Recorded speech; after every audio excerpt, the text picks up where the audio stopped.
नमस्कार विद्यार्थी मित्रांनो, आजच्या व्हिडिओमध्ये आपण दशांशावरील क्रिया करायला शिकणार आहोत।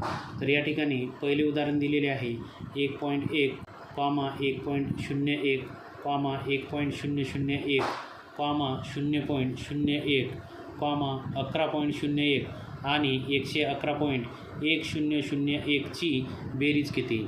तर ही बेरीज करताना आडव्या मांडणीमध्ये केली तर आपली बेरीज ही चुकण्याची शक्यता जास्त असते, म्हणून आपण उभी मांडणी करून घेऊया। आणि त्यासाठी पहिली संख्या आहे 1.1, त्याला आपण लिहून घेऊया 1.1। त्यानंतर दुसरी संख्या लिहित असताना प्रथमतः दशांश चिन्हाखाली दशांश चिन्ह लिहावे।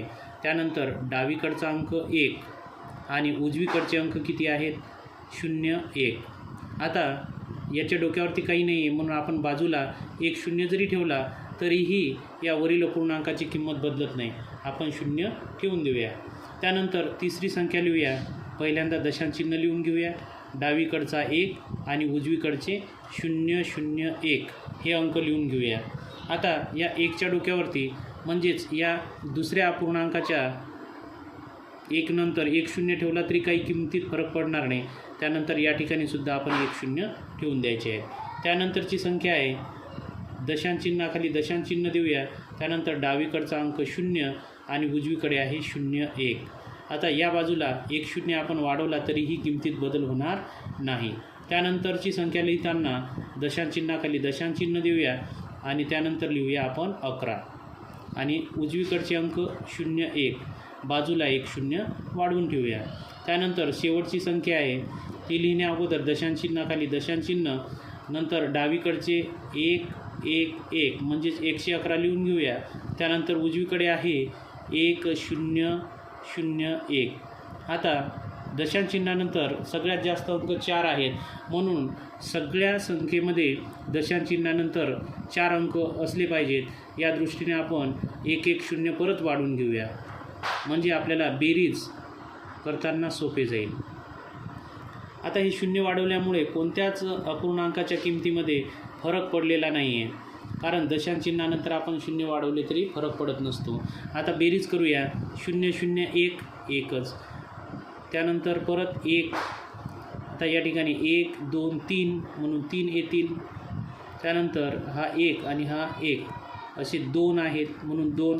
त्यानंतर दशांश चिन्हाशी आल्यानंतर दशांश चिन्ह देऊया। आता 1 2 3 4 आणि 5 या ठिकाणी येतील 5।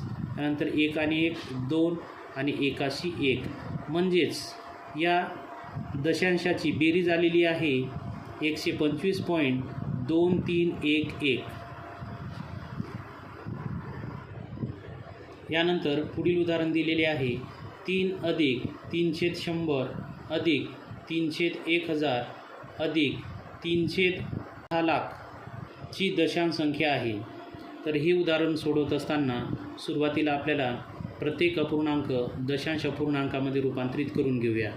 त्यानुसार सुरुवातीला आपण 3 लिहून घेऊया।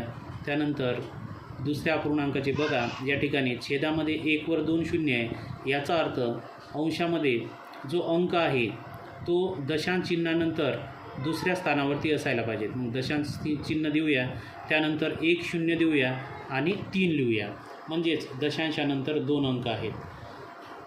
याच नियमानुसार आता या ठिकाणी 1 वर 3 0 आहे, म्हणून आपण उत्तर लिहित असताना 0 पॉईंट, आता दशांशानंतर 3 अंक असायला हवे, परंतु अंशामध्ये एकाच वेळेस 3 आहे, म्हणून आपण 2 0 लिहूया आणि नंतर 3 लिहूया, म्हणजे 1 2 3 अशा प्रकारे 3 अंक दशांश चिन्हानंतर असायला हवे। त्यानंतर शेवटचा अपूर्णांक 1 2 3 4 5 6 6 0 आहेत, म्हणून 0.0000, त्यानंतर 0 5 0 झाल्यानंतर 3 लिहूया, म्हणजे एकूण अंक 6 असले पाहिजेत। हा 1 2 3 4 5 6। आता याची आपण बेरीज करून घेऊया। आता बेरीज करत असताना 3 हा पूर्ण अंक आहे, म्हणून आपण 3 पॉईंट दिल्यानंतर आपण 0 वाढवले तरी त्याची किंमत 3च राहणार, म्हणून या ठिकाणी 3 नंतर आपल्याला सगळ्यात जास्त दशांश चिन्हानंतर किती अंक आहे ते मोजून घ्यावे। तर या ठिकाणी 6 आहेत, म्हणून आपण 6 0 लिहून घ्यावे। तर या ठिकाणी आपण 6 शून्य लिहिलेले आहेत.